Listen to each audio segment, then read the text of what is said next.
लिखा है? Present tense. ये प्रेजेंट टेंस के ये 4 पार्ट्स हैं, ठीक है।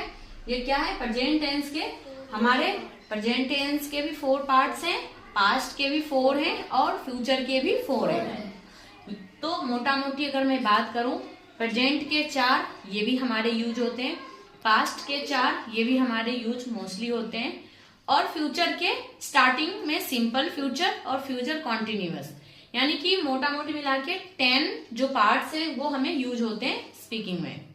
लास्ट फ्यूचर के 2 ही मोस्टली हमें यूज होते हैं, लास्ट के 2 बहुत रेयरली यूज होते हैं। तो हमें मेनली किस पे फोकस करना है?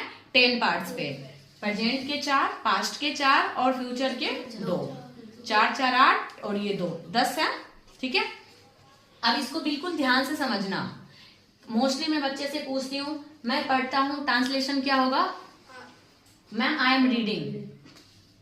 बिल्कुल totally wrong. I am reading sentence सही है, कोई दिक्कत नहीं है, आई एम रीडिंग ही होता है, लेकिन वो हिंदी सेंटेंस वो यहाँ पे सूट करेगा मैं पढ़ रहा हूँ पे।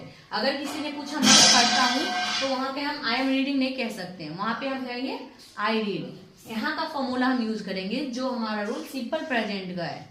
सेंटेंस कोई भी रॉन्ग नहीं होता है, लेकिन अभी मैं पढ़ा रही हूँ सपोज, और मैं कह दूं कि आई वॉज रीडिंग, तो I was reading that is past है, वो क्या है?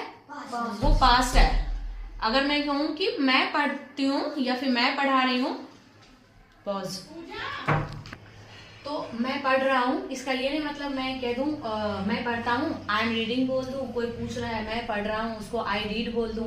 सेंटेंस तो दोनों सही है, वो sentences are correct, but according to situation. अभी मैं पढ़ा रही हूँ तो मैं बोलूंगी आई एम टीचिंग, लेकिन अगर मैं ये बोल दूं आई वॉज टीचिंग, सेंटेंस ये भी सही है, लेकिन ये पास्ट के लिए मैं किसी को अगर मैं बताऊंगी कि मैं कल जब वो आई थी तो मैं उस टाइम पढ़ा रही थी, देन मैं कह सकती हूँ आई वॉज टीचिंग। पास्ट के लिए मैं, तो सेंटेंस सारे सही होते हैं बट अकॉर्डिंग टू सिचुएशन। अभी अगर प्रेजेंट हो मैं पास्ट का सेंटेंस बोल दी, पास्ट हो उसमें फ्यूचर का बोल दूं, तो डेट इज रॉन्ग। इसीलिए हमें अकॉर्डिंग टू रूल, इसके कुछ रूल्स हैं, कुछ ग्रामर के रूल्स होते हैं जो हमें फॉलो करना पड़ता है, ठीक है। स्पीकिंग में थोड़ी बहुत चल जाता है, लेकिन जब हम रिटेन करते हैं, लेटर लिखते हैं, कुछ सेंटेंस ट्रांसलेशन बनाते हैं, वहां पे नहीं चलता बिल्कुल भी। वहां पे हमें रूल बिल्कुल फॉलो करना पड़ता है। सेंटेंस के कुछ ग्रामर के कुछ रूल हैं जो सेंटेंसेस के टाइम में बनाने में काम आते हैं, ठीक है।